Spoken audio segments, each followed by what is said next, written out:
Boa tarde a todos e todas, bem-vindos de volta. Vamos então dar início à nossa terceira mesa do evento. Eu queria rapidamente primeiro fazer um agradecimento ao professor Diogo e à Carolina Saito, os organizadores principais aqui deste evento, que já é um sucesso, né, pelo honroso convite de moderar essa terceira mesa. Então, uma breve introdução, só para colocar todo mundo na mesma página. Não é segredo para ninguém que no fim do ano passado foi sancionada a Lei 13506 de 2017, que disciplina o processo administrativo sancionador nas esferas de atuação do Banco Central do Brasil e da Comissão de Valores Imobiliários. E uma das principais inovações trazidas por essa lei foi justamente a possibilidade de Banco Central e a CVM realizarem acordos de leniência, né, chamados, no caso, né, dessa lei, de acordo administrativo em processo de supervisão. E justamente para discutir esse assunto e também o tema de fundo do nosso evento, que é também a conciliação institucional dessas competências específicas, agora Banco Central e CVM, no contexto maior da interação com as outras autoridades também incumbidas de implementarem programas de leniência, é que a gente terá a ótima oportunidade de ouvir primeiro a doutora Carolina Borer, formada em Direito pela Universidade de São Paulo, mestre e doutora em Direito pela Universidade de Santa Catarina, Visiting Scholar da George Washington University e é servidora do Banco Central do Brasil e assessora sênior na área de Organização do Sistema Financeiro e de Resolução. Na sequência, o Dr. Henrique Moreira, advogado procurador do Banco Central, é pós-graduado em Direito Econômico da Regulação Financeira pela UNB, foi assessor-chefe de subprocurador-geral da República no âmbito do Ministério Público Federal entre 2007 e 2009. Exerceu as funções de secretário do Conselho Monetário Nacional, secretário executivo do COREMEC, que é o Comitê de Regulação e Fiscalização dos Mercados Financeiros, de Capitais, Seguros, Previdência e Capitalização, e secretário executivo adjunto do Banco Central entre 2010 e 2016, e o seu mandato agora como diretor da CVM teve início em julho de 2016 e se encerra em dezembro de 2020. E, na sequência, Beto Vasconcelos, advogado, pós-graduado pela Universidade de São Paulo e pela Universidade Federal de Santa Catarina e foi pesquisador visitante na Universidade de Colômbia, em Nova York. Foi subchefe para assuntos jurídicos e secretário executivo na Presidência da República, foi também secretário nacional de Justiça do Ministério da Justiça e coordenou os trabalhos da Estratégia Nacional de Combate à Corrupção e à Lavagem de Dinheiro, a NCCLA, e as ações de cooperação jurídica internacional. Ao longo de mais de uma década, participou da formulação e implementação de inúmeros marcos regulatórios, tais como a Lei de Acesso à Informação, a nova Lei de Defesa da Concorrência, a nova Lei de Combate à Lavagem de Dinheiro, a Lei Anticorrupção e a Lei de Combate ao Crime Organizado. Então, sem maiores delongas, passo a palavra à doutora Carolina. Bom, boa tarde. Agradecer o convite para falar de um assunto sobre o qual o Banco Central tem se debruçado já há algum tempo. Agradecer a presença de todos e dizer que ao final também eu vou deixar à disposição meu e-mail também de contatos, caso haja qualquer dúvida, eu fico à disposição. Tá? Começar com um disclaimer, essa apresentação não representa necessariamente a posição do Banco Central sobre os temas abordados, trata-se de uma interpretação minha e que é experiência de trabalho com relação a esse tema dentro do Banco Central. Como o Ricardo já adiantou, o acordo administrativo em processo de supervisão, ele se insere no novo marco legal punitivo do Sistema Financeiro Nacional, a Lei 13.506, aprovada em 13 de novembro de 2017, que reformou o marco legal do sistema financeiro, que era de 31 de dezembro de 1964. Data de aprovação da Lei 4595, que continua em vigor em termos de organização, mas no que se refere à aplicação de penalidades, instrumentos punitivos e de também supervisão, já se encontrava bastante defasado, levando em consideração o desenvolvimento do sistema financeiro nos últimos 50 anos. Ele trouxe uma série de benefícios, tá? Eu listei rapidamente, e vou focar na questão dos novos instrumentos de supervisão e de investigação.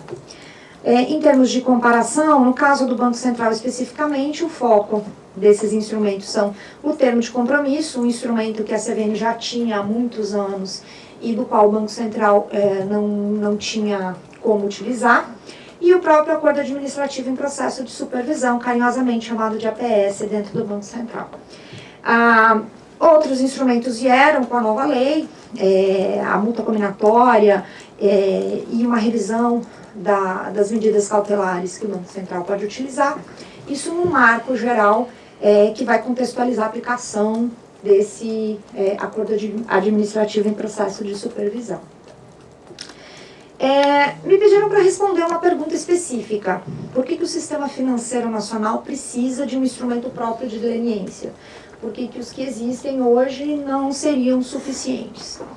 Não é uma resposta simples, mas eu trouxe para consideração alguns elementos. Primeiro, a missão institucional do Banco Central, manter o sistema financeiro sólido e eficiente.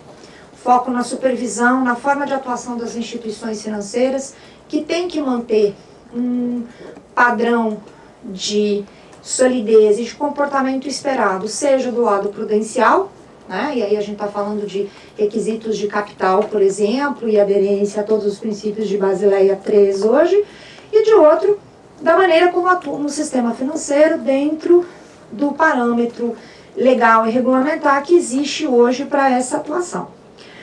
O processo de supervisão no sistema financeiro hoje é bastante capilarizado e a capacidade de análise do Banco Central de Informações é muito grande. Hoje, em 2 minutos e com um comando, eu consigo saber todos os relacionamentos que, por exemplo, o meu colega Henrique Machado tem no Sistema Financeiro Nacional. Todos os relacionamentos com todas as instituições financeiras. Então, não é tão simples trazer uma informação do qual o Banco Central não tenha conhecimento algum. Claro que quando há intenção de cometer um crime ou uma infração, a gente sai da regra do dia a dia. Mas dentro do âmbito das 1.800 instituições financeiras que existem hoje,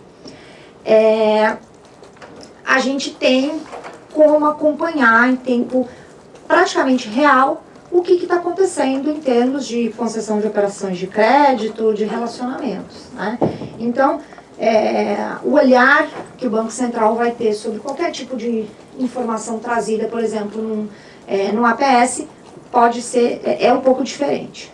Timing é essencial para evitar contágios e crises. Então, quanto antes eu tiver a informação ou quanto antes alguém se sinta compelido a trazer a minha informação, a minha aqui, Banco Central, melhor para o Banco Central, porque dependendo da situação, o risco para o sistema é grande.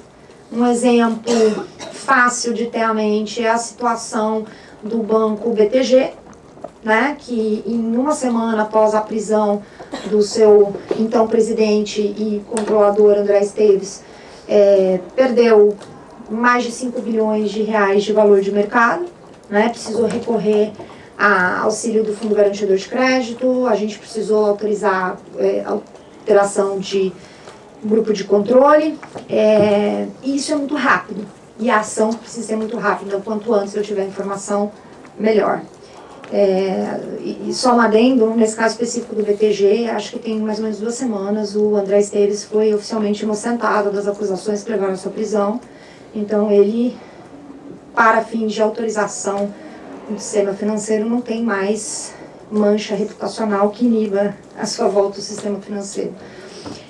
E uma questão de coordenação também. O Banco Central é o principal regulador no sistema financeiro, mas ele atua com outros reguladores em áreas específicas, como a Comissão de Valores Mobiliários, nos pontos em que toca com o mercado de capitais e outros aspectos que têm regulamentação e supervisão conjunta, em questões de concorrência com o CAD, entre outros.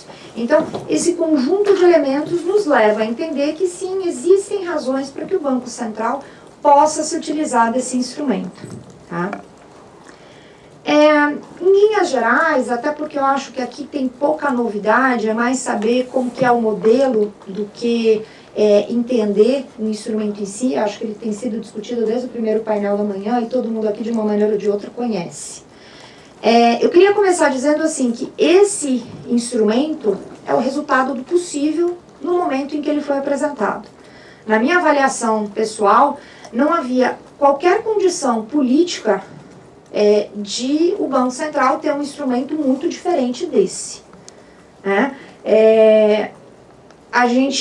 Esse projeto começou a ser gestado em 2010, depois de uma avaliação do FSAP, que o Sistema Financeiro Nacional sofreu, que identificou como um dos gaps da supervisão do Banco Central a ausência de instrumentos mais efetivos de coerção. Tá? O processo administrativo durava muito tempo, a multa era muito baixa, o Banco Central não tinha instrumentos de coerção mais efetivos de resposta do sistema financeiro. Então ele começou a ser gestado no Banco Central, inclusive por meio de um projeto corporativo, financiado com recursos do Banco Central para discussão. Se chegou a uma proposta, foi todo um processo bastante complexo da iniciativa, tanto no Executivo e depois o processo de aprovação no Legislativo. Então ele sofreu influência externa, sim, o que foi aprovado não foi o que foi 100% o que foi gestado dentro da instituição, mas chegou bem próximo. Tá? Então, a gente tem a situação, ele atinge pessoas físicas ou jurídicas, no caso de infrações a normas legais ou regulamentares, cujo cumprimento cabe ao Banco Central fiscalizar. Então, sim, no caso do Banco Central, é um acordo que atinge a esfera de atuação do Banco Central. O Banco Central não tem conhecimento da infração, ou não tem provas suficientes, ou da real amplitude daquela infração, e a gente entende ele como um instrumento ao fim e ao cabo de investigação. Ele, na visão do Banco Central, é um ponto de partida, porque a partir do momento que a gente receber informações, um conjunto de informações que a gente também tem, e considerando a existência de uma obrigação legal do Banco Central de comunicar ao Ministério Público toda vez que ele tiver conhecimento da existência de indícios de um crime ou de uma infração administrativa que caiba a outro órgão da administração pública, que seja de competência, de outro órgão da administração pública, o Banco Central tem o dever legal de comunicar. A Lei Complementar 105 existe dentro do nosso universo e ela não pode ser deixada de lado dentro desse contexto. Então esse é um diferencial, para bem ou para mal, muito grande do instrumento do Banco Central. Os efeitos também são exclusivos na área de atuação do Banco Central, não afetando a atuação de outros órgãos, e aqui a gente vai ter toda uma discussão, a qual vou me referir ao painel anterior, que tratou muito da necessidade de coordenação e de como o acordo celebrado no âmbito de um órgão específico pode obrigar a administração como um todo ou não, e como isso se relaciona. Eu acho que a gente tem muito espaço para discussão aqui. Em termos de publicidade, isso foi um ponto bastante questionado quando a medida provisória 784 foi publicada. A proposta, sim, é sigilosa, como em todo o processo de negociação de um acordo de leniência ou de colaboração premiada, o instrumento parecido, mas o acordo vai se tornar público depois da assinatura. Esse foi um ponto praticamente essencial para a aprovação do projeto. Tá? Tanto por demanda de representantes do Ministério Público, quanto de representantes do Poder Legislativo. O modelo, de qualquer forma, que a gente alcançou, de certa forma, atende ao processo de trabalho da supervisão do sistema financeiro do Ministério Público. Com aquilo que foi dado naquele momento, a gente tentou criar uma estrutura que tivesse condições mínimas de funcionamento. Tá? Antes de pular razões para interesse, eu queria só mostrar esse número, é um levantamento que chega até novembro do ano passado, então está um pouquinho defasado, mas esse é o número de comunicações de indícios de crime ao Ministério Público feitos pelo Banco Central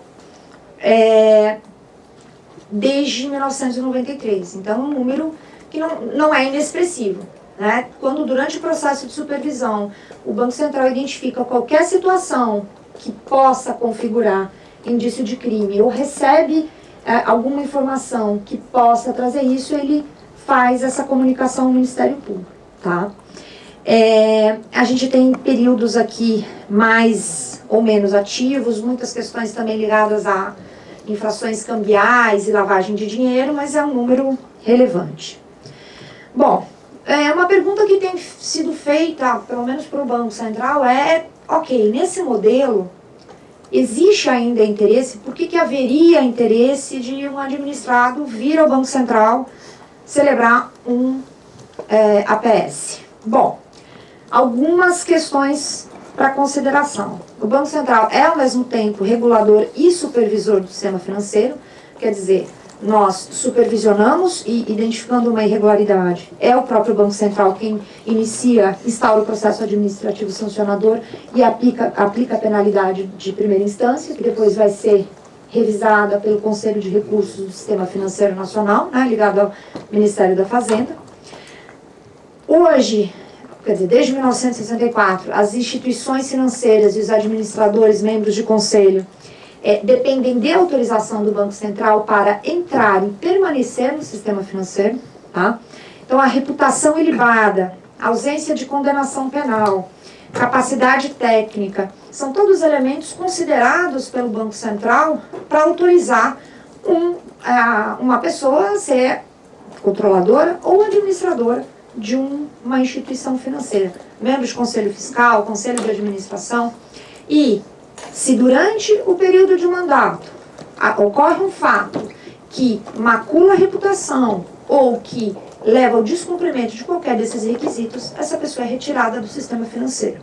Ela, então, deixa de ser dirigente ou, eventualmente, tem até que se desfazer do controle ou da participação em grupo de controle de uma instituição financeira, tá?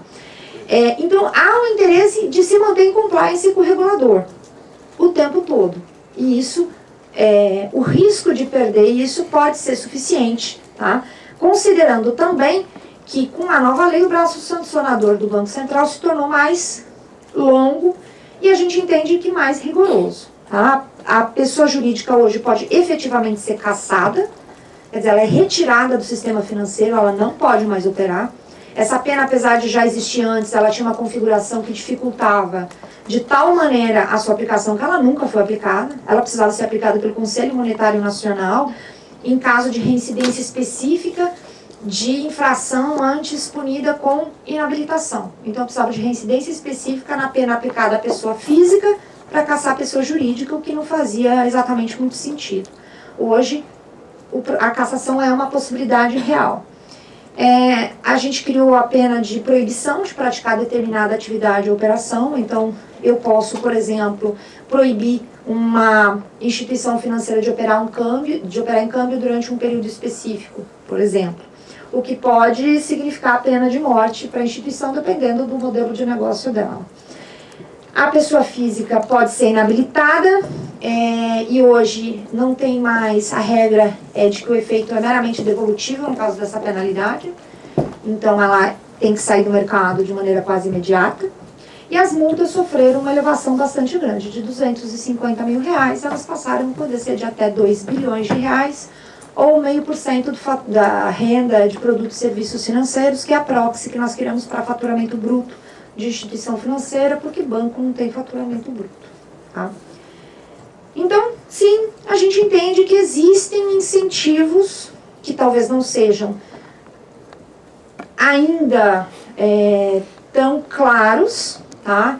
E é por isso que, até vou adiantar aqui um pouco, depois eu volto nessa, hoje está sendo publicada uma revisão da circular que trata da regulamentação específica da Lei 13.506, inclusive a parte de APS. em que nós revisamos alguns procedimentos específicos, tá? Para deixar bem clara a separação entre o processo de supervisão e de negociação do APS, tá? Para não haver risco de que a supervisão do Banco Central tenha conhecimento de proposta de APS ou do que está sendo discutido até que o acordo seja efetivamente assinado e ela possa ou não tomar alguma providência em cima daquilo, dependendo do conteúdo do acordo. Então, foi feita uma separação bem clara das fases, uma definição melhor do que vai acontecer em cada momento, fase de qualificação, fase de negociação do acordo, quem tem responsabilidade do quê. E, para tentar dar tratamento a esse ponto específico que eu também quero mencionar, que é o relacionamento com o Ministério Público. Houve uma reação muito forte de vários representantes do Ministério Público na edição da publicação da MP 784. Foram realizadas várias conversas com representantes do Ministério Público em Brasília, PGR, Força Tarefa da Lava Jato, para tentar entender os problemas que eles estavam identificando na proposta e como que a gente poderia tentar dar um tratamento a isso, tá? Então, algumas alterações que vieram na Lei 13.506 foram decorrência dessas conversas. E eu acho que o que a gente conseguiu deixar claro foi que, por lei, considerando a Lei Complementar 105, a gente não pode opor sigilo ao Ministério Público, no caso de existência de indício de crimes, mas a gente pode tentar trabalhar em cima dessa regra para tornar um instrumento do APS. E mesmo a informação que a gente presta para o Ministério Público dá mais qualidade a isso. Tá? Então, a lei prevê expressamente a celebração de um acordo de cooperação técnica, que já está em fase de negociação com o Ministério Público, inicialmente com a PGR, e aí a gente, a partir dessa conversa, vai começar a avaliar como estender isso para âmbito, eventualmente, do Ministério Público Estadual e como isso vai evoluir. A criação de um fórum permanente de comunicação. A gente pretende, no processo de negociação, criar um arcabouço que deixe claro para o administrado como que vai funcionar. A gente tem clareza que previsibilidade é essencial nesse processo, que mesmo havendo a necessidade de comunicar ao Ministério Público, se a gente conseguir deixar claro como vai se dar esse relacionamento, isso vai trazer benefício para o programa. E, claro, que acaba havendo um incentivo maior para o administrado ir, quando o crime configura, quando é crime e infração administrativa, dele primeiro, de repente, ao Ministério Público, mas o Ministério Público também vir até nós depois e trazer esse interessado para conversar com o Banco Central e ver se a gente também consegue trabalhar isso. Então, com relação ao Ministério Público, a gente está tentando criar uma esfera de coordenação que traga resultados. Com relação a outros órgãos públicos, a Lei Complementar 105 também fala de comunicação, por exemplo, Receita Federal, CVM, a gente tem essa obrigação de comunicar. Só que, nesse caso, a troca de informações tem que observar o sigilo legal a que o Banco Central está obrigado, então tem certas coisas que eu não posso revelar, mesmo dentro desse contexto. Só que a gente pode ter uma melhoria na qualidade da informação prestada. É um instrumento novo que ainda o Banco Central está em fase de aprendizado, mas que a gente está tentando adequar a esse universo em que ele pode ser utilizado. Eu vou encerrar aqui, porque eu sei que meu tempo acabou, eu prometi que eu não ia passar dele, e fico à disposição caso haja qualquer dúvida. Obrigada.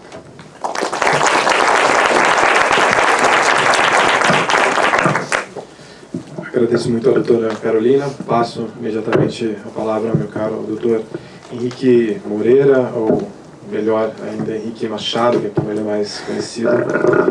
Por favor. Obrigado, Ricardo. Eu queria começar agradecendo o convite para participar do evento. É sempre um prazer falar do assunto. Seja uma plateia tão qualificada. É um prazer maior estar aqui. Conheço você agora, mas já conhecia a Carolina longo tempo, trabalhamos proximamente no Banco Central, eu sou oriundo do Banco Central. Você está aqui falando sobre a CVM hoje, e vou estar falando só sobre a CVM na medida possível. E também ao lado do Beto Vasconcelos, que é uma grande honra estar aqui. Eu acho que o Beto é um dos maiores responsáveis para a gente estar falando sobre esse tipo de instrumento hoje. Se foram diversos aperfeiçoamentos do campo normativo durante o período que o Beto trabalhava na subchefia de jurídica, depois na Secretaria da Justiça. Já ouvi falando várias vezes sobre o tanto que fizemos nos últimos 10 anos para chegar até aqui e começar a falar sobre como é que esse instrumento funciona na prática. Assim, teve que superar inicialmente a própria criação, a resistência à criação do instrumento, e ele foi um dos que ajudou a superar esse tipo de resistência. Então esse debate hoje só existe porque em algum momento outras pessoas trabalharam para a própria criação de instrumentos vitais. Então é uma satisfação aqui, de fato uma honra estar contigo, Beto. Bom, eu, assim como a Carolina, recebi algumas perguntas para responder, eu acho que ela já respondeu diversas delas, então eu vou aproveitar para falar só um pouquinho sobre cada qual e tentar, na medida do possível, me aliar aos diversos palestrantes que estiveram aqui ao longo do dia, tentando resolver a questão principal que decorre do fato de o Estado ser um só e se colocar de diversas formas nos diversos processos relativos aos acordos de leniência. Então há a resposta para isso agora, mas não vou simplesmente me filiar àqueles que fizeram perguntas, vou trazer um pouco da experiência e o formato como a gente enxerga, a gente, eu digo, não sou mais do que uma pessoa, mas eu digo a própria CVM, no processo de construção da sua norma de acordo de leniência e de todo o processo administrativo sancionador. Vai dizer, inclusive, que nesse exato momento você colocou em audiência pública a norma que regulamenta o acordo administrativo de supervisão no âmbito do mercado de capitais. Os que quiserem conhecer a minuta, ela está no site da CVM e todas as colaborações, sugestões são bem-vindas. Eu estava no Banco Central, estava no Conselho Monetário Nacional, na época que nós recebemos a missão do Fundo Monetário Internacional para o Financial Sector Assessment Program, que disse o que nós já sabíamos à época, que de fato os instrumentos normativos para o enforcement no sistema financeiro nacional eram muito inferiores àqueles desejáveis. Isso não só para o Banco Central, mas também para a CVM, e passaram-se longos anos até chegarmos em 2016, e a edição nova em 2017, quando receberíamos novamente a mesma missão do Fundo Monetário Internacional para uma nova avaliação do nosso sistema financeiro, com repercussões internacionais sobre os seus achados, e numa oportunidade em que poderíamos colocar em MP o que discutimos há alguns anos, que era não só o acordo de leniência, mas mudanças, agilidade no processo sancionador, publicações eletrônicas, termos de compromisso para o Banco Central, a mudança da dosimetria das penas. Na verdade, é exatamente como a Carolina chamou de novo marco legal, nós chamávamos de Sistema Legal Coercitivo, SLC, era o nome que a gente carinhosamente chamava esse processo, esse projeto que mudou várias vezes ao longo da sua tramitação interna, até chegarmos na NP. Mas o que era muito evidente, e nesse sentido aproximava o Banco Central e a CVM do CAD, é a natureza das infrações, ou de grande parte das infrações que nós, Banco Central e CVM, investigávamos com aquele investigado pelo CAD, que é tipicamente o cartel. Existe um grupo de infrações e que são qualificados pelo fato dos diversos agentes envolvidos estabelecerem entre si uma relação de confiança, uma certa ética entre os infratores, que dificulta o descobrimento ou a comprovação do ilícito pelo supervisor. Assim também é no mercado de capitais. O exemplo que eu costumo dar são dos diversos administradores, conselheiros ou diretores de companhias abertas que ao mesmo tempo praticam certa infração e logo após a infração todos eles são solidariamente responsáveis. A dinâmica desse tipo de infração faz com que todos eles se coloquem de maneira exatamente igual quando se defendem do supervisor, seja do Ministério Público ou do seu supervisor na esfera administrativa. Essa rede de confiança e o fato deles todos serem solidariamente responsáveis faziam com que, na prática, todos eles se apresentassem e se apresentam até hoje por meio dos mesmos advogados. Uma mesma estratégia de defesa conjunta porque eles são solidários.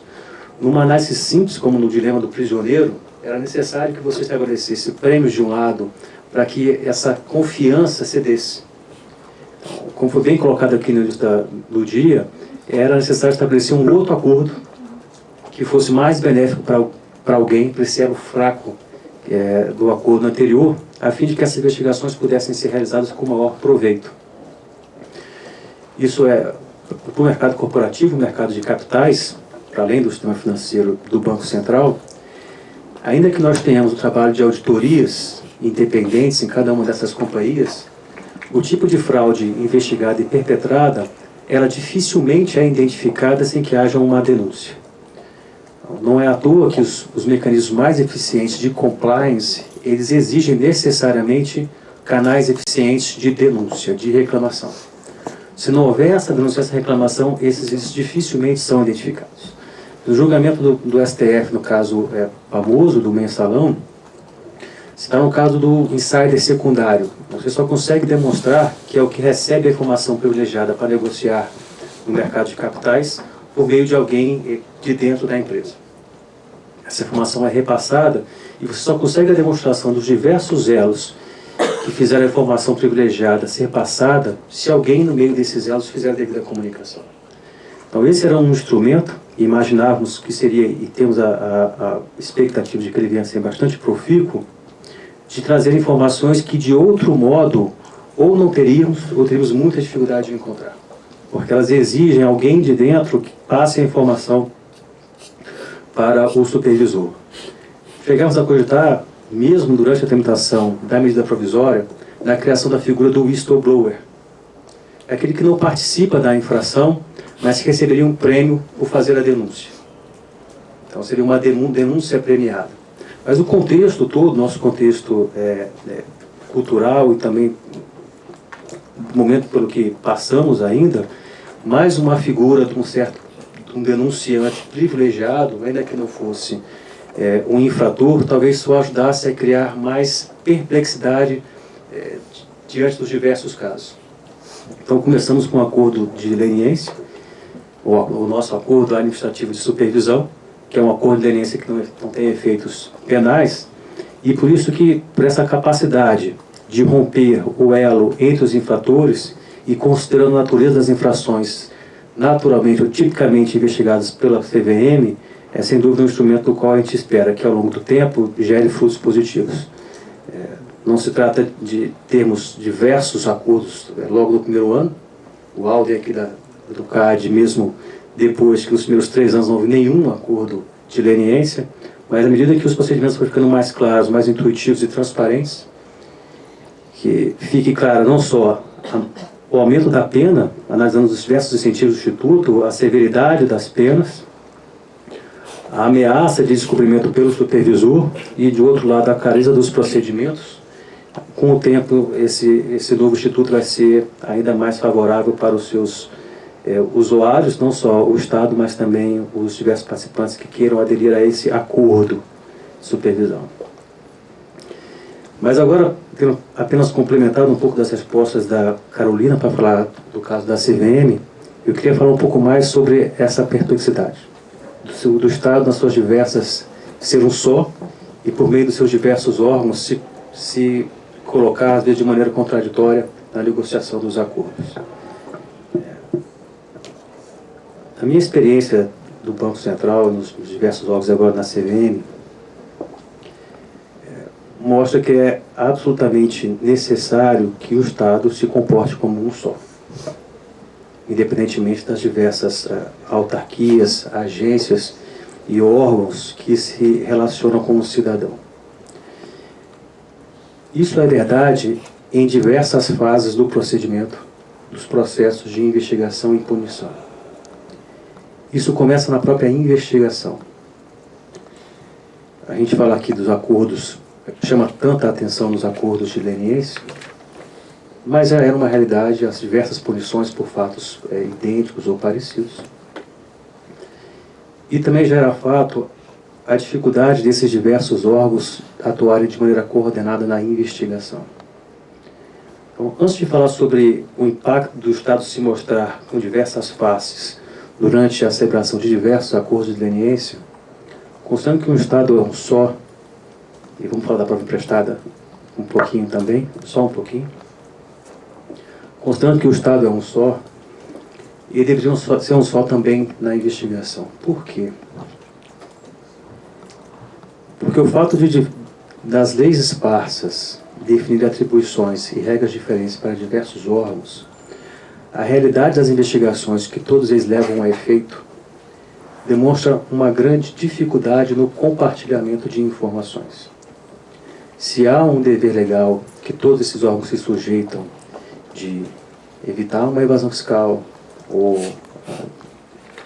dilaceração do patrimônio público, os malfeitos em relação ao mercado de capitais, ao sistema financeiro, combate ao crime, se há um interesse público nisso, inclusive, para dialogar um pouco aqui com o que o Anselmo falou, me parece que há um núcleo mínimo de defesa dos direitos fundamentais no combate à criminalidade nas diversas áreas. O Estado protege seus cidadãos quando combate a criminalidade e as infrações dos diversos mercados. De um lado está a garantia fundamental da liberdade, do outro lado há também a liberdade dos sujeitos que são vítimas, seja no seu patrimônio pessoal ou mesmo a sua integridade física. Então o Estado realiza suas funções nas diversas frentes. Ele está aqui para fazer as duas coisas. E é um esforço bastante complexo de ponderação entre a liberdade e o dever de fiscalizar e de punir, que cada uma das autarquias ou órgãos tenta se desincumbir. E o que eu vejo nos diversos órgãos que participam desse esforço, CAD, Receita Federal, Banco Central, CVM, Ministério Público, Polícia Federal, é a melhor das intenções. A melhor das intenções. Ainda que o inferno esteja cheio delas, é a melhor das intenções. Não vejo essa vontade de punir duas vezes, de ser draconiano necessariamente. Todos os participantes, nos diversos processos que eu já participei em coordenação, todos tentaram, da melhor forma possível, se desincumbir da sua atribuição legal. Isso é inegável. É evidente que existem formas e limites a essa atuação. E a gente quer discutir quais são as formas e os limites, considerando necessariamente esse papel dual do Estado de defensor das garantias fundamentais em suas diversas facetas. Então, primeiro a gente vai discutir como é que essas investigações podem ser feitas de maneira também coordenada. Alguma espécie de troca de informação precisa ser realizada. São diversos casos em que eu já participei, seja em razão do sigilo bancário ou sigilo fiscal, os órgãos têm muita dificuldade de se comunicar. Então, uma grande ineficiência administrativa no exercício do seu dever legal de apurar infrações administrativas ou criminais por não haver a devida coordenação na investigação. Essa coordenação acaba, se houver, e em sendo um ponto pacífico que ela é desejável, que o Estado seja eficiente, todo mundo acha que o Estado tem que ser eficiente, tem que ser menos moroso, e tem que custar menos para o cidadão, isso implica, inclusive, que na sua investigação haja troca de informações. Isso é necessário que se faça. Então, após a investigação, no começo do processo, a gente começa a discutir o processo de punição. O acordo administrativo é essencialmente um instrumento de investigação, por meio do qual um particular confessa, isso para falar só dos termos da 13.506, que é a lei do Banco Central e CVM, e traz informações que de outra forma o Banco Central e CVM não teria ou teria dificuldade de obter. Esse acordo em que ambas as partes ganham, senão não era um acordo. De uma parte há um prêmio, a extinção da punibilidade administrativa, e por outro lado há para o Estado a obtenção de informações, essas que eu disse, que de outra forma ele não obteria. A obtenção dessas informações e esse benefício, quando é estabelecido exclusivamente com um dos órgãos, inevitavelmente ele cria perplexidade. Se no caso em que houvesse uma instituição financeira, uma companhia aberta, sujeita a deveres junto ao Banco Central e também à CVM, o acordo se dar apenas com o Banco Central, é evidente que não diminuiria a responsabilidade ou não teria o necessário condão de extinguir a punibilidade administrativa para a CVM. O Estado precisa se coordenar. É necessário que esse acordo administrativo seja feito com ambas as partes. E se houver interesse do investigado, do proponente, o que me parece que é óbvio que ele vai ter. Se ele pode oferecer aquelas informações em benefício da investigação tanto do Banco Central e da CVM, porque o fato não é o mesmo, é parecido, O ideal é que os órgãos se comuniquem. Não há uma resposta mais ampla sobre como é que o Ministério Público, o Banco Central, o CVM vão conseguir se organizar nos diversos processos, mas um caminho que me pareceu bastante pertinente, colocado aqui pela doutora Marta Sadi, começamos a discutir um sistema e ela não teve a oportunidade de explicar todo o slide que ela apresentou para a gente aqui, começamos a discutir um sistema de prevalências e um sistema de coordenação de efeitos. Afinal de contas, nesses processos, qual aquele que tem a prevalência em relação aos outros? Se um tipo criminal ele tem uma prevalência em relação aos tipos administrativos, os diversos órgãos administrativos, o fiscal, como a Receita, deveriam se submeter, de certa forma, ao acordo de leniência celebrado na esfera criminal, e de que forma? De que forma as provas produzidas em acordo de leniência na esfera criminal deviam se comunicar nas diversas instâncias a partir de uma análise de um sistema de prevalências. Por fim, uma discussão que a gente não tem conseguido evoluir e que cada vez é mais moderna, só para tomar esses últimos minutos aqui, é o bis in idem. A discussão do bis in idem em punição administrativa não é uma questão nacional, não é um problema só no Brasil, no mundo inteiro acontece o bis in idem, e algumas experiências internacionais indicam um caminho possível a seguir. Não se trata simplesmente de compor penas, como foi colocado também aqui pela manhã. Se a pena seria 10 milhões, você aplica 5, eu aplico 5 milhões, e a gente resolve o bis in idem apenas por dividir a pena pela metade. Não se trata simplesmente de compor penas. É necessário reconhecer, em primeiro lugar, e aqui para a experiência, que 90% dos casos que chegam com alegação de bis in idem não são necessariamente bis in idem. Mas há pelo menos 10% que mereciam um olhar mais cauteloso de quem aplica essas penas. Porque, de fato, se os fatos não são exatamente os mesmos, os diversos fatos analisados nas diversas instâncias eles se comunicam. Para pegar aqui só o nosso caso, o crime de gestão temerária é, de certa forma, também uma violação a normas de conduta desses administradores no sistema financeiro, em circulares do Banco Central, e também é uma infração a normas da CVM sobre o comportamento esperado de administradores de companhias abertas. Esse é o típico caso, para mim, em que você percebe o que seria o bis in idem. Ainda que você tenha provas produzidas de maneira diferente, com partes diferentes, ainda que os elementos que compõem a infração sejam diferentes, você exijam necessariamente o dolo e mais de um ato praticado para configurar a gestão temerária de instituição financeira, e no administrativo você não precisa do dolo, basta a culpa, ou você não precisa de uma série de atos, basta um ato em especial, ainda assim o que se requer é exatamente a mesma conduta. É necessário um novo olhar sobre isso.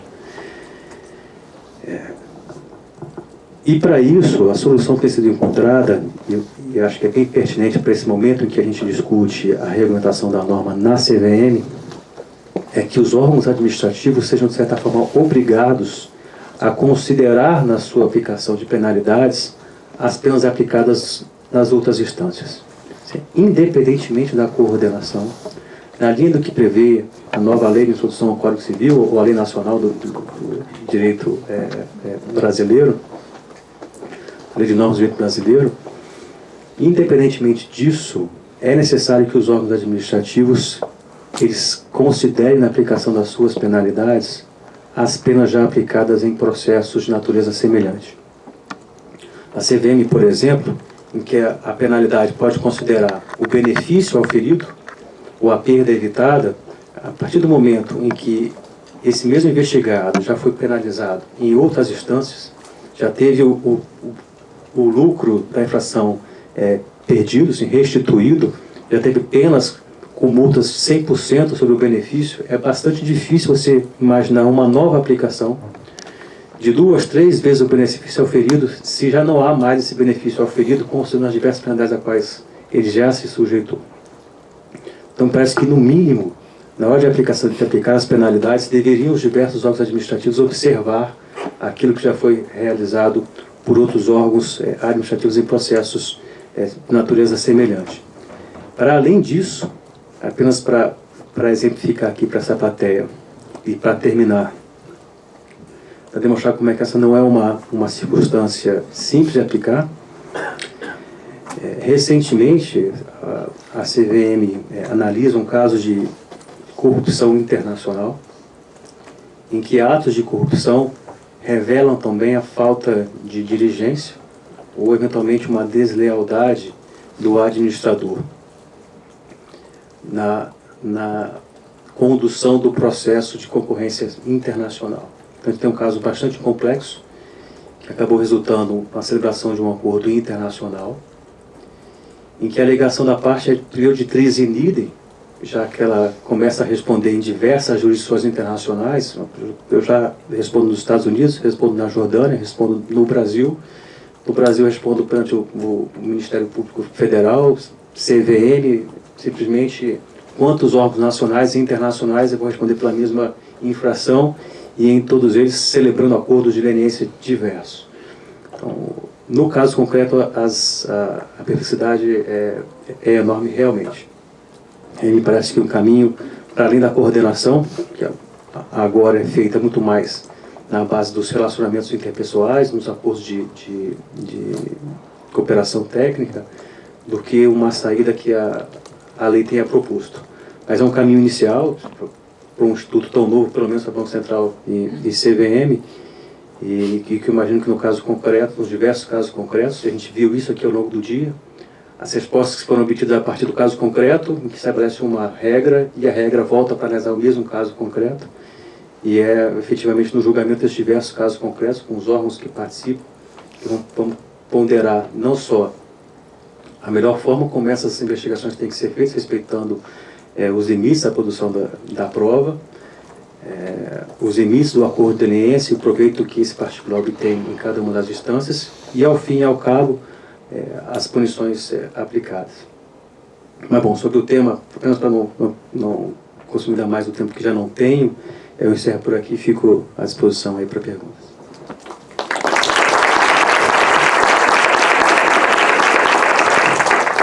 Muito obrigado. Muito obrigado, Henrique. Passo a palavra ao Beto Vasconcelos. Olá, boa tarde a todas, boa tarde a todos. Em primeiro lugar, queria cumprimentar o Ricardo Botelho e, em nome dele, agradecer o convite e a organização do IBRAC, como diretor do IBRAC. Por favor, também transmita a toda a diretoria, ao Caminhante, presidente e a todos os demais. Queria cumprimentar meus amigos e colegas de mesa, mas mais do que isso, dentro do serviço público, minhas e de várias tantas inspirações de trabalho conjunto, Carolina e Henrique. Eu acho que, enfim, aqui tem vários, mas aqueles que não tiveram a oportunidade na vida de trabalhar no serviço público, e eu tive essa honra, desgastante honra, mas é uma honra indiscutivelmente. Eles são exemplos muito claros de competência, de dedicação, de serenidade, como vocês já perceberam e viram aqui. E são a mudança de paradigma na administração pública que a gente precisa tanto. Queria cumprimentar vários colegas e amigos aqui presentes do serviço público ou da iniciativa privada. Aqui nós temos bastante gente, Carolina Yumi, da AGU, Marina Lima, que não é cantora, e nem hoje é só uma, são duas pessoas aqui da AGU. Advogados como a Priscila, Luísa, Isabel, o Guilherme que foi do PINCAD. Meu Deus do céu, o tempo passa, né, Guilherme? Caramba, passa rápido pra caramba. Marta, professora Marta. E queria fazer um agradecimento muito especial, Carolina, pela organização. E aí, ao final, não só um agradecimento, mas uma homenagem a uma das figuras que eu mais admiro e que a admiração vem crescendo a cada dia de convivência, que é o professor o colega e amigo Diogo Coutinho. O Diogo não só, para quem, e aqui eu acho que a maioria conhece, o Diogo não só é um acadêmico brilhante, muito além de qualquer curva de referência e comparação, como é um profissional extremamente responsável e uma figura humana de uma generosidade ímpar. Para além disso, a ética dele é tamanha e tão profunda que ele carrega um seminário tal como este, deste tamanho, com a magnitude que tem, de uma forma simples, discreta e impessoal. A sua grande contribuição para a academia e para o país é o senso mais claro, mais preciso do que é um comportamento ético. Você merece todas as homenagens e aí meus agradecimentos pelo convite e pela generosidade de me colocar à mesa com o Henrique e com a Carolina. Para falar a verdade, eu estou enrolando para ver se passa o tempo, porque depois do que os dois falaram, o que é que eu vou falar? Enfim, só tendo o Diogo assim, a mesa, o cuidado do Ricardo presidindo a mesa, para também ter a certeza de ninguém errar o nome, né? Porque é Beto, como boa parte de vocês sabe, mas em seminário várias vezes eu sou apresentado como Roberto, Carlos Alberto, Humberto, Adalberto. Por incrível que pareça, mesmo tendo amigos, não é suficiente. Esses dias um amigo meu fez esse esclarecimento no seminário, um amigo meu virou e falou assim: mas você vai continuar insistindo em usar Beto? Como assim? Faz 20 anos que você me conhece, você não sabe que é registrado como Beto? Mas enfim, já gastei o tempo suficiente, agora eu acelero para dizer um pouco. Eu não vou usar, de maneira alguma, trazer uma explanação ou uma exposição que tente aprofundar o que já Henrique e Carolina fizeram. Eles trouxeram o novo marco da 13506 para vocês. O que eu queria era, então, aproveitar a generosa apresentação do Ricardo e do Henrique para falar um pouco, não da fotografia, mas um pouco do filme. Ao invés de trazer o instantâneo e o capítulo da série de hoje, falar um pouco sobre como a série começou, ou pelo menos como eu vejo que ela começou, não só tendo vivido, como tendo lido também algumas das referências que a gente tanto trouxe e debateu na Secretaria Nacional de Justiça, né, Carolina? E que começa, na verdade, com uma conjuntura internacional em transformação na década de 80, mais aprofundadamente ao final, quando há uma mudança verdadeira ou uma implementação mais firme das condições da conjuntura geopolítica, com queda do Muro de Berlim e os fluxos de pessoas, mas também de dinheiro são facilitados, há um aumento, por óbvio, do fluxo financeiro, o fluxo de dinheiro lícito e, por óbvio, ilícito também. Isso numa conjuntura de um tráfico de drogas aprofundado na década de 80, com as figuras falando em série que todos aqui já acompanharam, e hoje em dia no Netflix tem para mais de metro linhas inteiras de Pablo Escobar, El Chapo e etc. e tal, mas na década de 80 essa era uma realidade com a qual Estados Unidos e Europa se viram necessariamente para se contrapor politicamente. E perceberam que um crime transnacional com o fim de barreiras pré-existentes significava também um enfrentamento transnacional. Para isso, os fóruns internacionais, e por isso os fóruns internacionais passaram a debater mecanismos de padronização, de criminalização ou de mudanças institucionais, de forma a permitir uma padronização transnacional. Ou, em outras palavras, com a dificuldade de se estabelecer soluções internas a um crime e a uma organização criminosa que extrapolava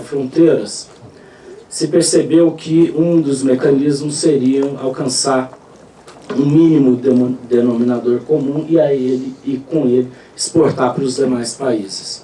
Foi por outro motivo que vários fóruns multilaterais passaram a discutir essas normas, que culminaram com inúmeras recomendações no GAFI, culminaram com convenções tais como da OEA, convenções de Mérida, convenção de Palermo, seja a respeito de lavagem de dinheiro, inicialmente, que era um mecanismo de imediato verificado como enfrentamento do crime organizado, o sufocamento financeiro da organização criminosa, como, posteriormente, suas nuances mais próximas, inclusive corrupção, considerando que o crime organizado, por óbvio, organiza-se também na captura do Estado para se proteger e para avançar nos seus tentáculos.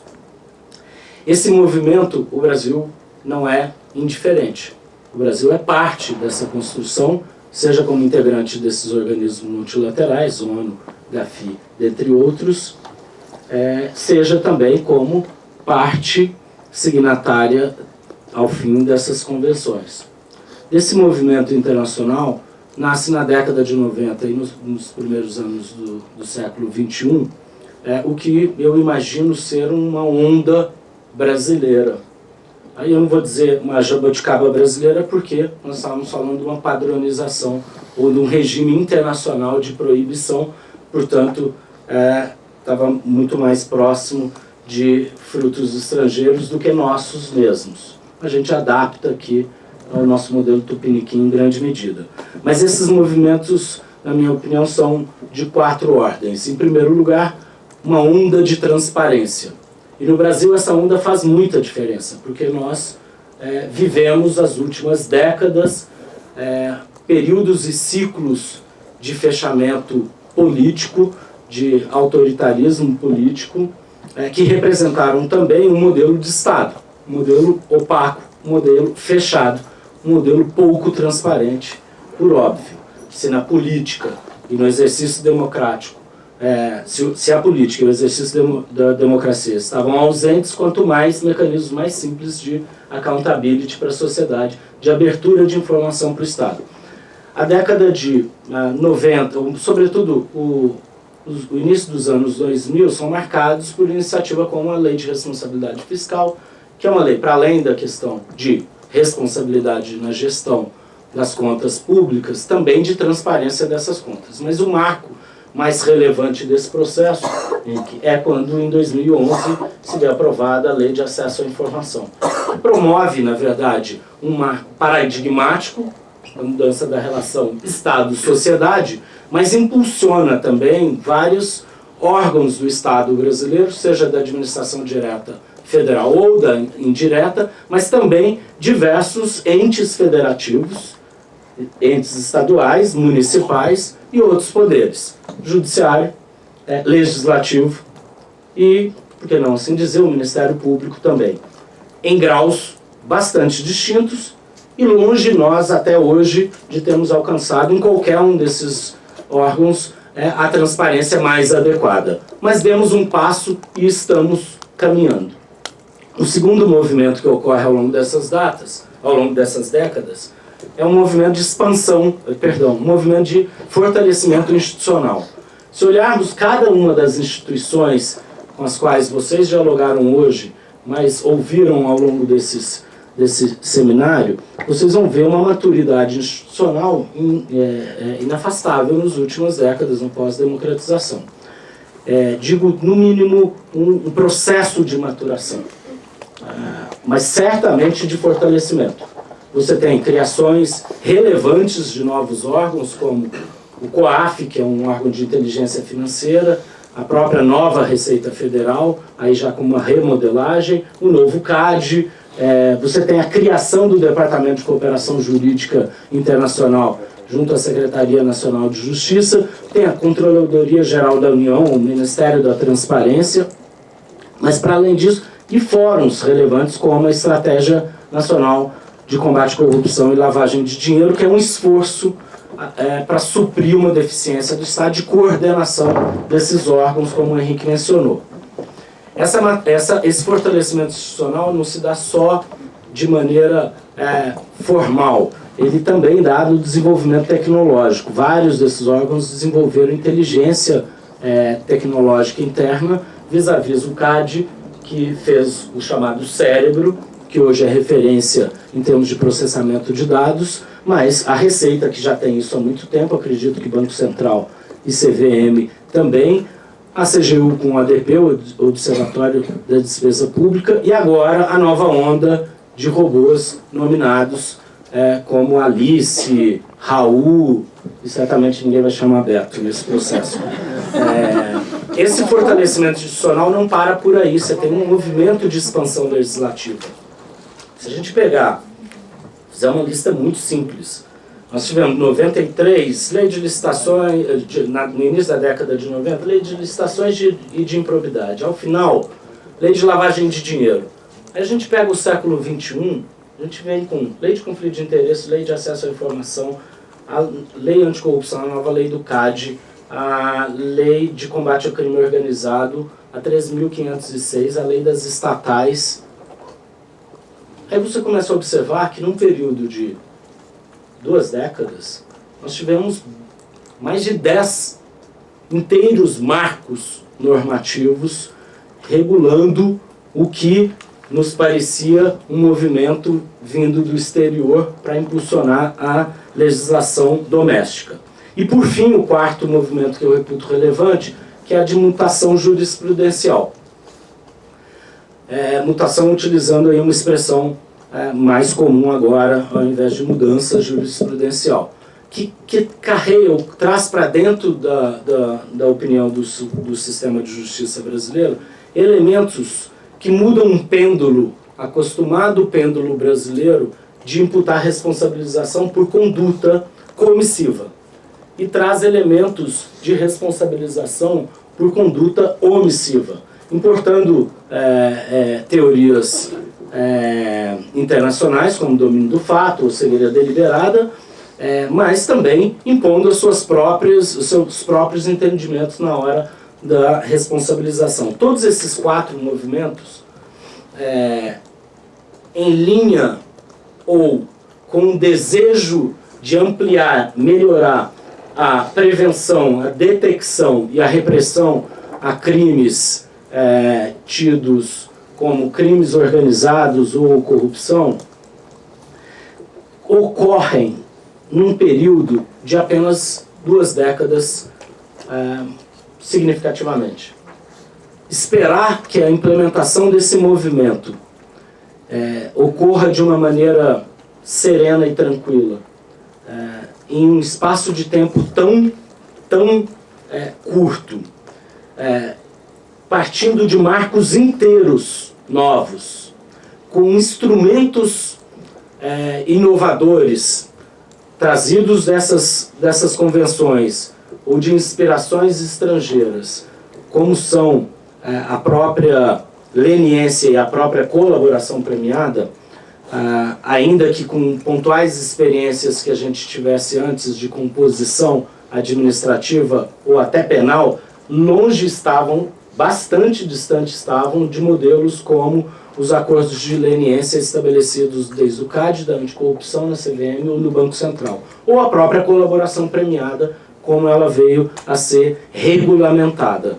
Todos eles baseados em princípios de provocação de incentivos. E foram implementados num ambiente, num espaço temporal curto, inteiramente novos, numa conjuntura de crise econômica, de crise política e de crise institucional. Não vou aqui ousar querer dizer o que é causa e o que é consequência desse processo. Por óbvio, o resultado disso seria um grau de tensionamento social, um grau de tensionamento econômico e um grau de tensionamento institucional também. Por isso, o seminário provocado por vocês é tão relevante, e trazer pessoas como Carolina, Henrique e todos os demais que estiveram aqui antes e que estarão na sequência, para debater soluções, é tão fundamental. Porque dificilmente no curto prazo nós sairemos de um ambiente tão tenso, de de crise, e vamos precisar, indiscutivelmente, de maturidade institucional para superar essas dificuldades. Essa maturidade ou vem de maneira a permitir que os órgãos, os diversos órgãos, façam o desenho necessário de coordenação para a implementação desses novos institutos, ou outras soluções virão. Isso é fato, isso é certo.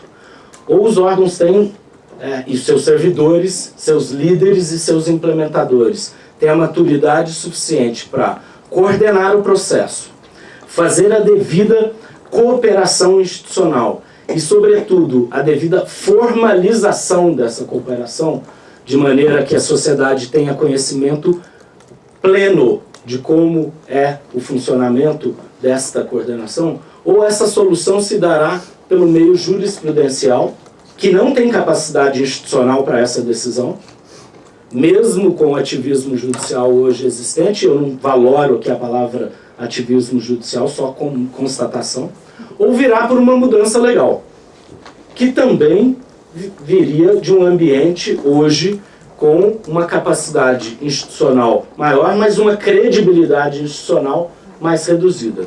Portanto, eu desejo, na verdade, que isso que está acontecendo aqui tenha frutos de modo a garantir que os órgãos, seus servidores, sejam capazes de construir essa composição. E ela, basicamente, precisaria de impor metodologia clara e transparente ao trabalho, e dosimetria clara e transparente àqueles que viessem ser os, vamos dizer assim, usuários, se essa que é a melhor palavra, do sistema, mas os colaboradores desse sistema, sob pena de perder o colaborador, segurança jurídica, para dar o passo diante de um incentivo criado por lei, ou perder o servidor, credibilidade por ausência e opacidade, e, portanto, se tornar passível de crítica, ou perder a própria sociedade,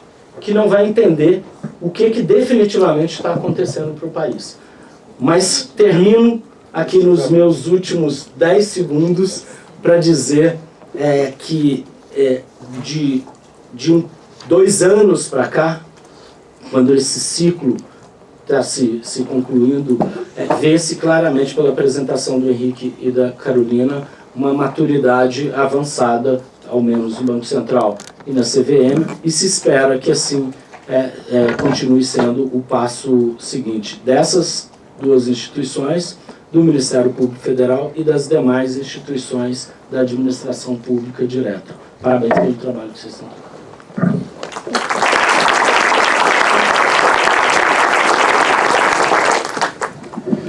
Muito obrigado, Beto.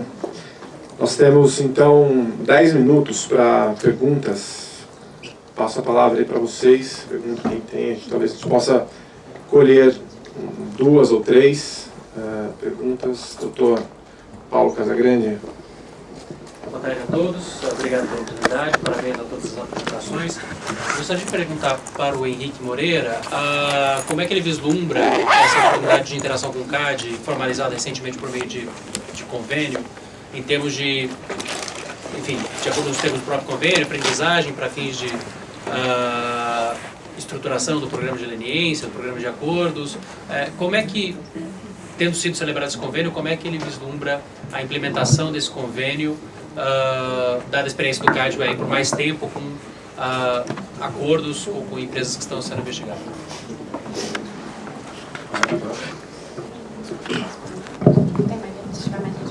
Carol. Não, a minha pergunta vai até mais para a Carolina, foi legal que ficou dividindo.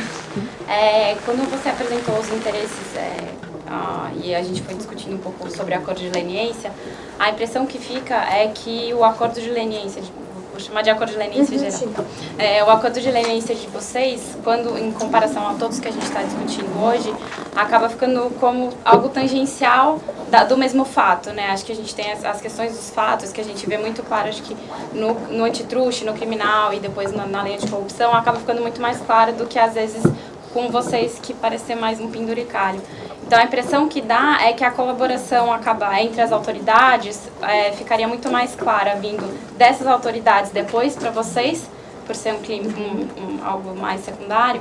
E a minha pergunta é como vocês vislumbram ao contrário, se alguém vier até vocês, como seria o acordo de vocês, o que vocês poderiam colaborar se tivesse algo de cá? Porque quando a gente fala de principalmente CAD e o criminal, é muito claro, a gente compartilha o histórico, documentos, é algo que dá para usar. Ainda mais com a restrição que você colocou sobre dados, o que vocês poderiam fornecer para as outras autoridades que às vezes não fica tão claro visualizar. Obrigada. Acho que tem mais um minuto também. Por favor. Parabéns pela exposição. A gente teve um pouco agora no começo uma exposição do representante da Polícia Federal explicando instituição e pessoa, em vinculação e não vinculação. Nós tivemos o disclaimer da doutora Carolina falando que não é uma representação do Banco Central, é uma coisa pessoal. E nós temos todo esse debate sobre o Estado se posicionando sobre o jurisdicionado de uma maneira única. Como a gente faz se cada um, né, e a gente tem uma explicação aqui, tem uma ideia e ela não é vinculada, porque numa empresa, se eu quiser vender, o meu gestor não quiser vender, eu não vendo, exemplo. Aqui o que a gente teve foi uma posição com disclaimer, ou seja, não estou falando em nome da instituição que eu represento, mas estou dando uma opinião, não é a doutora Carolina, teve outras pessoas também. Mas como é que a gente faz, então, em termos institucionais, para que tenha uma posição de Bacen, tenha uma posição do CPM, tenha uma posição de Polícia Federal e tenha uma posição do Estado sobre tudo isso, e não uma posição individual que depois briga dentro do próprio órgão e aquele acordo que você fechou com um determinado representante já não serve mais.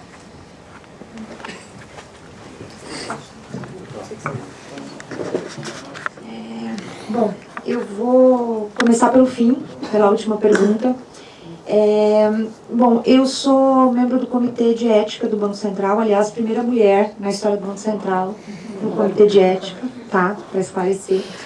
E a gente tem um conjunto de regras claras sobre pronunciamento. Então, quem pode falar pelo Banco Central é o presidente e seus diretores nas áreas de interesse. Então, esse é um disclaimer necessário no caso de como o Banco Central, até por ser uma instituição do tamanho que pode representar suas opiniões. Então, no meu disclaimer especificamente tem um contexto. Mesmo para escrever artigos de opinião, por exemplo, ou artigos sobre temas em relação aos quais eu tenho conhecimento por conta do meu trabalho, eu preciso de um processo de autorização interna e tenho que deixar claro que são minha opinião pessoal. Então, a gente tem um conjunto claro de regras ali. Como você vai saber o que o Banco Central com relação vou chamar aqui de acordo de leniência, porque era acordo de leniência, só mudou de nome quando a lei mudou, porque acharam que talvez ajudasse a facilitar a discussão se não chamasse de acordo de leniência. A gente tem, além da lei, uma circular, que a revisão está saindo agora, hoje de tarde, me disseram que está sendo publicada, em que tem alguns ajustes que deixam muito claro alguns ritos, alguns procedimentos, formas de comunicação. A gente tem uma portaria que regulamenta a composição e a atuação do comitê que vai decidir sobre a celebração do acordo.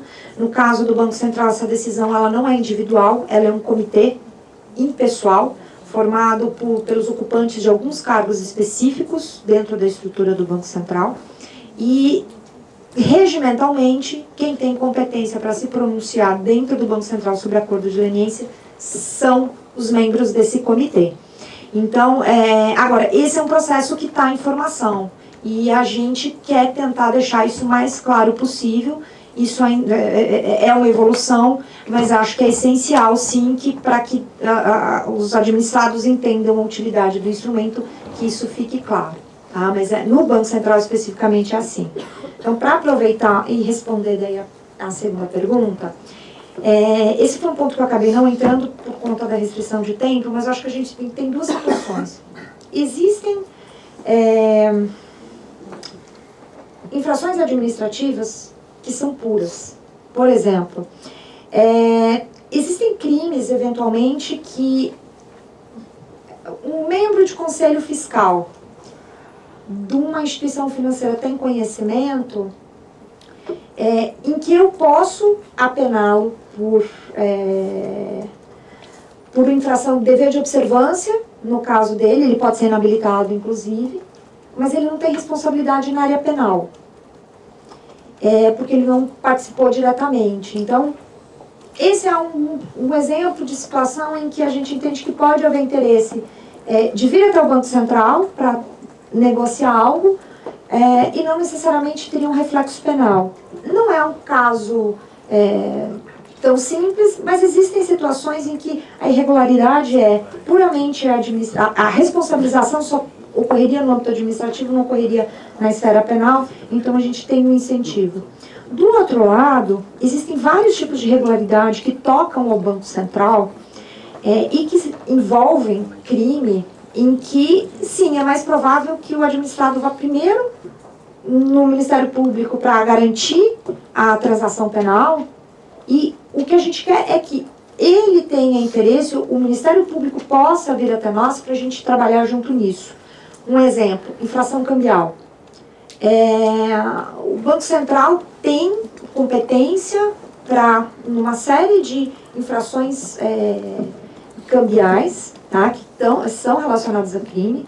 A gente entende que essa é uma área em que pode haver uma conjunção grande de interesses entre o Banco Central e o Ministério Público, né, administrado para ter um acordo tanto penal quanto no âmbito administrativo, e que pode funcionar.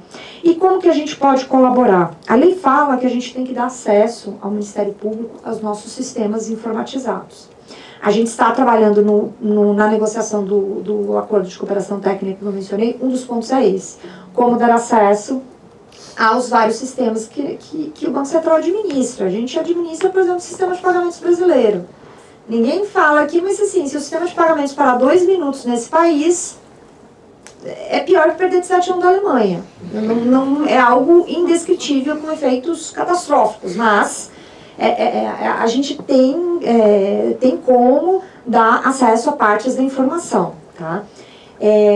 A nossa legislação, a regulamentação especificamente, prevê a elaboração de um histórico de conduta, no caso também do Banco Central, que pode ser compartilhado com o Ministério Público. Com relação ao Ministério Público, a gente não opõe sigilo nos termos da Lei Complementar 105, que trata do sigilo bancário, né, e cria a obrigação do Banco Central informar, mas com relação, por exemplo, do mesmo jeito que a Receita Federal, com base na legislação atualmente, impõe sigilo fiscal, algumas informações para o Banco Central, nós temos que opor sigilo bancário para a Receita Federal com relação a algumas questões por obrigação legal. É a maneira como a legislação foi construída.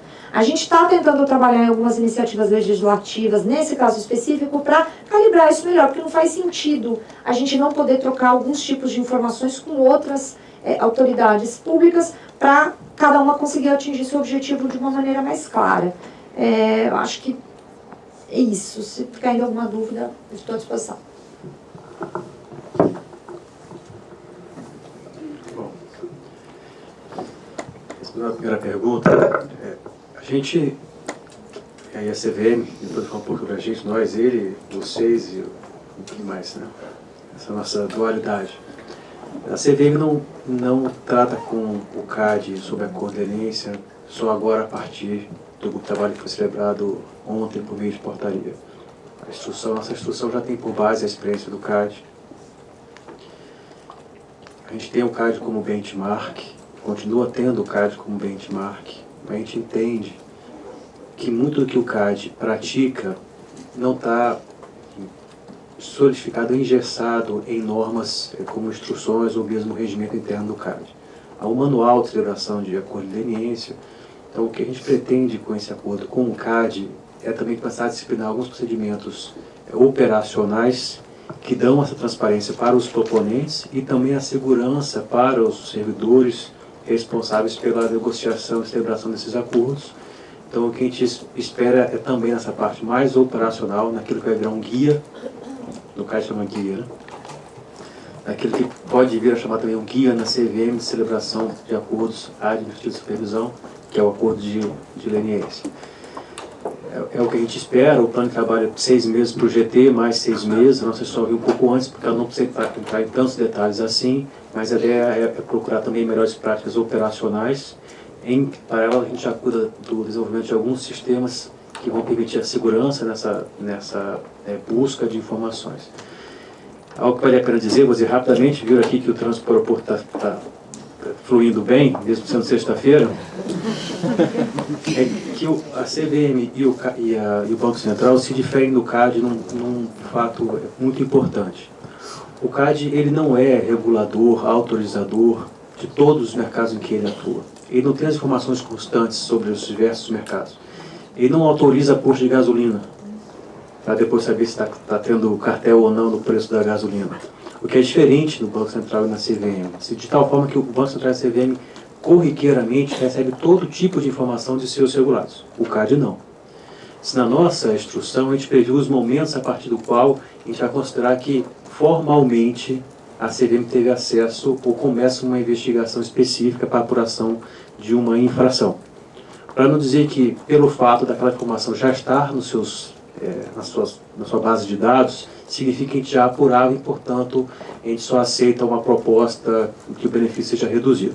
Se o fato da informação estar numa base de dados ou ter sido remetida para algum sistema nosso há 5 anos atrás, não significa que a gente aprova aquela infração. Não só porque a gente já tinha a informação, mas porque essa informação, se não tratada, ela pouco diz. E é o que se agrega àquela informação que a gente já tinha, que permite a conclusão sobre a existência de uma infração. Mas essa acho que essa é a principal diferença. 2 principais diferenças em relação ao CAD. Primeiro, nossos ilícitos são completamente diferentes. Não é um ilícito só. E o segundo temos diversas informações corriqueiramente. Então, o tratamento disso que a gente já tem e as especificidades do acordo para as diversas infrações é o que a gente pretende mudar. Mas, fora isso, o CAD é benchmark, já era, continua sendo, e agora sobre aspectos operacionais. Falando aqui sobre essa aparente confusão aqui de personalidades, né? Assim, jurídicas, físicas e etc. Desculpa, Carolina, eu não perco o hábito de falar pelo Banco Central, tá?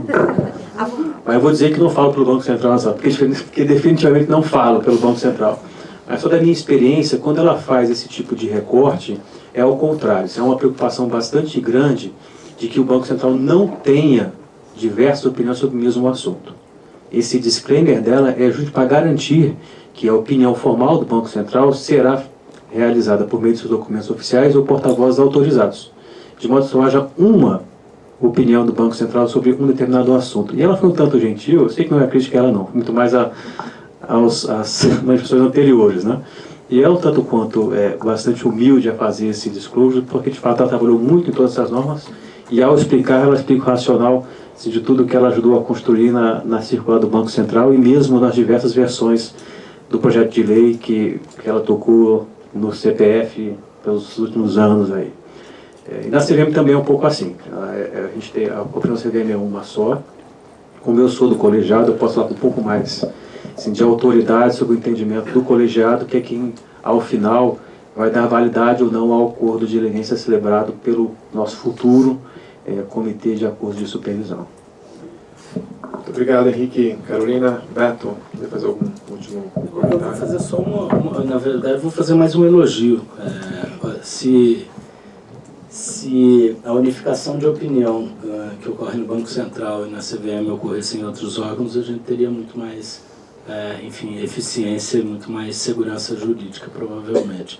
E talvez seja um exemplo a ser seguido, respeitado, obviamente, a autonomia, e especialmente na concepção do Ministério Público Federal, da sua autonomia funcional e individual. Mas se tivesse uma unificação de opinião, em primeiro lugar, e 2, se tivesse o grau de cuidado que os 2 órgãos têm com a construção de procedimentos e formalização de pactuações, como fizeram o Banco Central, CVM e CAD, entre todos os órgãos teria muito mais transparência, muito mais segurança daqueles colaboradores, segurança dos servidores, como eu havia dito. Talvez seja o único caminho, a única trilha mais segura para que não tenhamos outros agentes públicos interferindo na consolidação e serenidade do sistema. Digo e repito, como o Ministério, como o Judiciário ou o próprio Parlamento, voltando a querer discutir esses sistemas. Obrigado. Com isso a gente encerra então o nosso terceiro painel. Teremos um pequeno intervalo, né? 4 a gente retoma. São as 4 em ponto, a gente retoma para o quarto e último painel e depois o encerramento. Obrigado.